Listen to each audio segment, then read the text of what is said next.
حضور سے خواب میں سوال کیا. تو آپ نے ارشاد فرمایا جس کو بھی اللہ سے کوئی حاجت ہو اسے چاہیے. میں کراچی میں جاتا ہوں کبھی کبھار, وہاں ایک صاحب ہیں, محبت سے بلاتے ہیں, بہت زیادہ بلانے والے ہیں, ان کے ہاں چلا جاتا ہوں.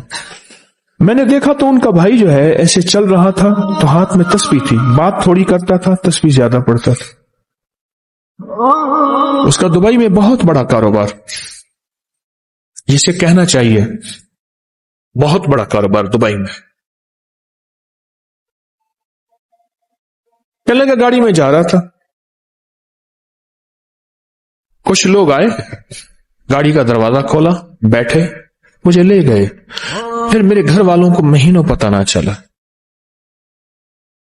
اور اس کے بعد بڑی اذیتوں کے بعد میں چھوٹا. اب وہاں بیٹھ کے پھر اللہ ہی تھا تنہائی میں, اور تو کچھ تھا ہی نہیں. کہا کہ وہ اللہ سے ذکر کرنے اور باتیں کرنے کی ایسی کوئی مجھے عادت سی پڑ گئی ہے. اب لوگ مجھے کہتے ہیں کہ آپ جیل کی اذیتوں کی وجہ سے خاموش ہو گئے ہیں. میں لوگوں کو لاکھ کہتا ہوں, نہیں, وہ مانتے نہیں. جیسے نا بندہ کوئی غم کی وجہ سے بعض اوقات نا چپ ہو جاتا ہے, وہ کیوں کہتے ہیں اسے چپ لگ گئی ہے, خاموش ہو گیا ہے. کہا کہ میں لوگوں کو کہتا ہوں نہیں, میں جیل کی وجہ سے خاموش نہیں ہوں.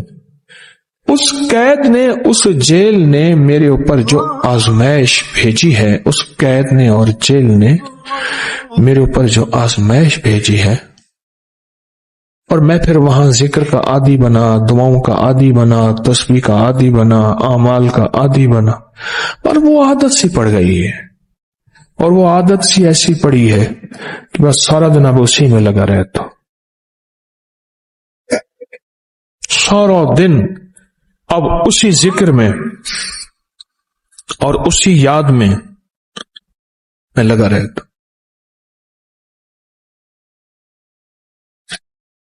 کہیں ایسا نہ ہو ہم بھی اگر ذکر سے غافل ہوئے, تسبیح سے غافل ہوئے, خدا نہ خواستہ ایسی آزمائش آ جائے, اور پھر ہم ذکر اور تسبیح اور اعمال کے عادی بن جائیں, اللہ سے عافیت مانگے. اور اگر ہماری زبانوں پہ تسبیح ذکر آ گیا ہے عافیت کے دنوں میں, تو سمجھ لیں یہ اس کی عطا ہے, یہ اس کی نعمت ہے, یہ اس کی کریمی ہے, یہ اس کا فضل ہے. اس نے بہت بڑی آزمائش سے پہلے ہمارے اوپر اتنا کرم کر دیا, اس کا بہت بڑا کرم ہے.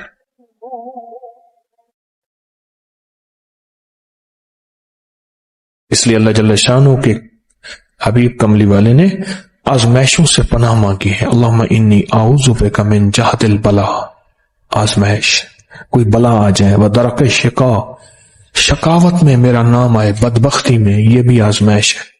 وسوء القضاء, میرے لیے ایسے فیصلے ہونا شروع ہو جائیں جو مجھے برباد کر دیں, ایک کے بعد دوسرا میرے حق میں فیصلہ, میرے خلاف فیصلے سارے.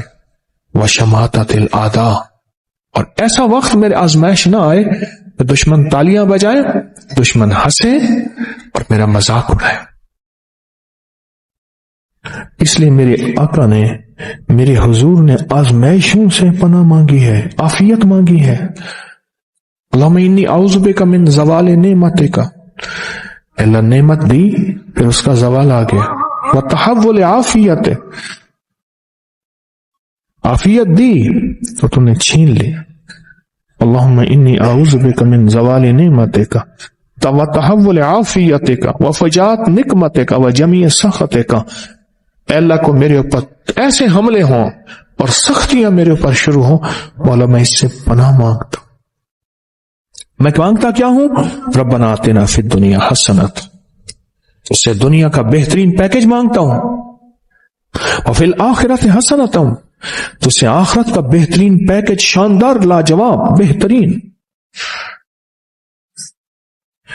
ہاں, آزمائشیں, مصیبتیں, تکلیفیں, حوادث, حادثات, ناکامیاں, بیماریاں, پریشانیاں, میں نہیں مانگتا مولا.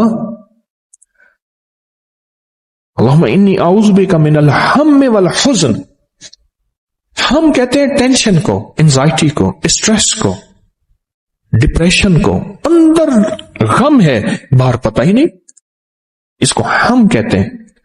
और हुज़्न कहते हैं जिस पे हाय हाय हो।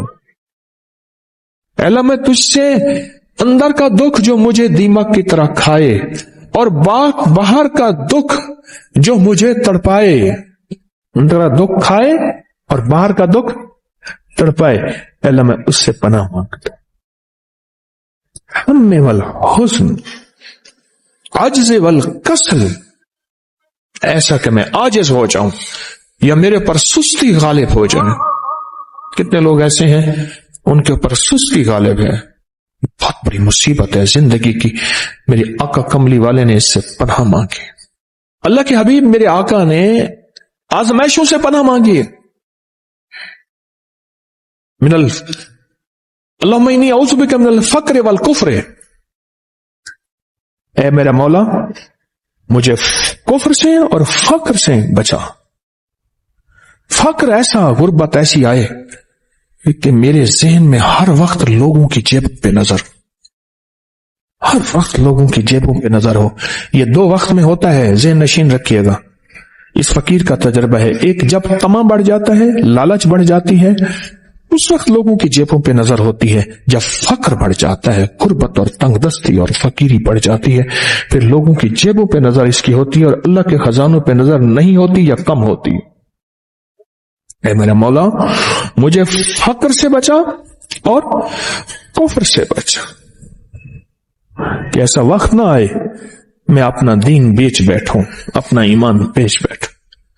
हमारे एक मुखलिस थे अब्दुल वहीद सुलेमानी साहब रहमतुल्लाह अलैह, कहने लगे अनारकली में मेरा एक दोस्त था, तो मैं उस दोस्त के साथ जिंदगी गुजरी, पंजाब यूनिवर्सिटी में इकट्ठे पढ़ते थे। तो फिर पता चला कि वो बहुत मालदार हो गया। इस्लामाबाद के एक बहुत बड़े सेक्टर में गया तो उसका घर देखा, गाड़ियां, बड़ा घर, और यहां उसके पास एक पुरानी सी पतलून होती थी और गुर्बत होती थी और अनारकली के किसी ऊपर चुबारे के किसी कमरा लिया हुआ था। तो मैंने उसका नाम लेके पूछा, ये क्या? उसने ऐसे सीने पे हाथ रख के कहा, बस यही बेचा है, अब बाकी सब ठीक है, सीने पे ईमान बेचा है। कुछ मिल गया? अल्लाह मेरे पर वो वक्त ना ला जब मेरे ऊपर फक्र गालिब आ जाए या कुफ्र आ जाए। मेरे आका कमली वाले ने आजमाइशों से पनाह मांगी, और आप हजरात कितने खुशकिस्मत हैं, उसकी शान करीमी अल्लाह ने आजमाइशों से बचाए। और इंशाअल्लाह इन नाम की बरकतों से, इन दुआओं की बरकतों से, इन तस्बीहों की बरकतों से, इस अल्लाह के नाम लेने की बरकत से इंशाअल्लाह अल्लाह और आजमाइशों से बचाएगा। अल्लाह ने बगैर आजमाइशों के हमें अपना नाम दे दिया, अपने नाम की तस्बीह दे दी, अपना जिक्र दे दिया, अपनी यादें दे दी। किसी जगह मुंह से अल्लाह निकल जाता है, कहीं रहमान निकल जाता है, कहीं बिस्मिल्लाह निकल जाता है।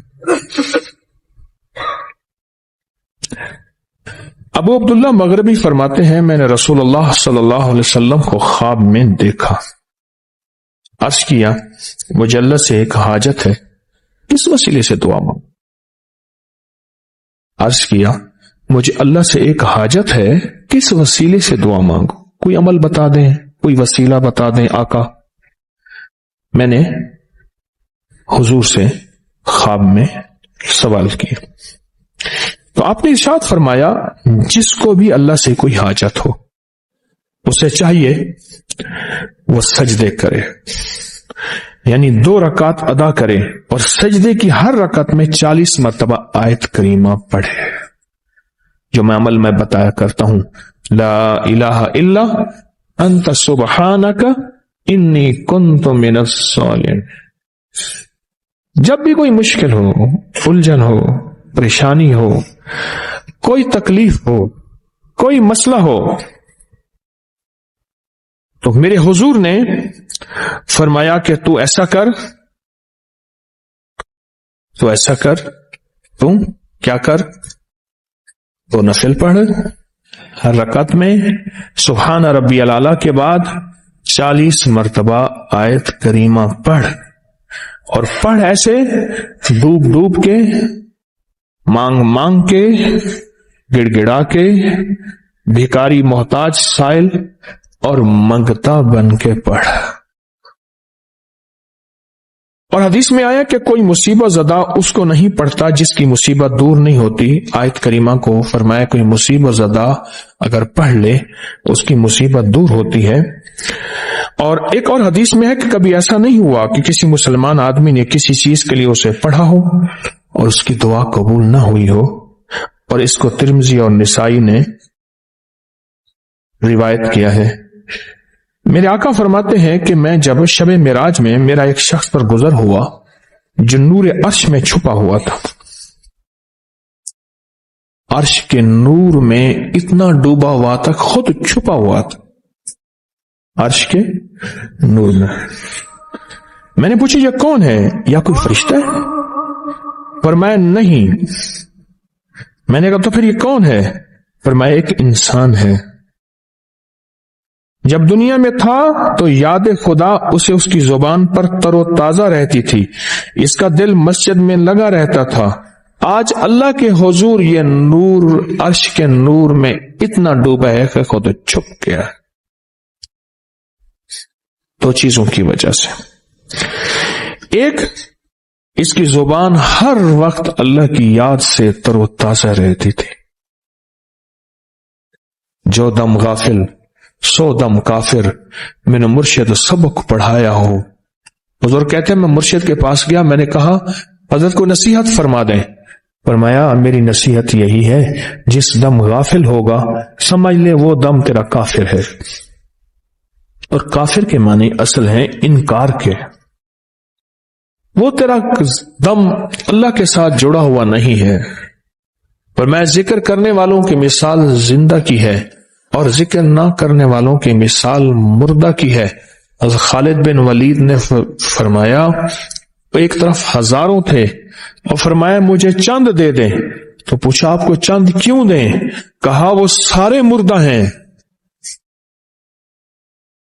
वो कलमा पढ़ने वाले नहीं थे, वो सारे मुर्दा हैं। मुझे चंद कलमा पढ़ने वाले दे दें, ये सारे जिंदा हैं और ये गालिब आएंगे। और यही हुआ और ये कलमा पढ़ने वाले गालिब आ गए।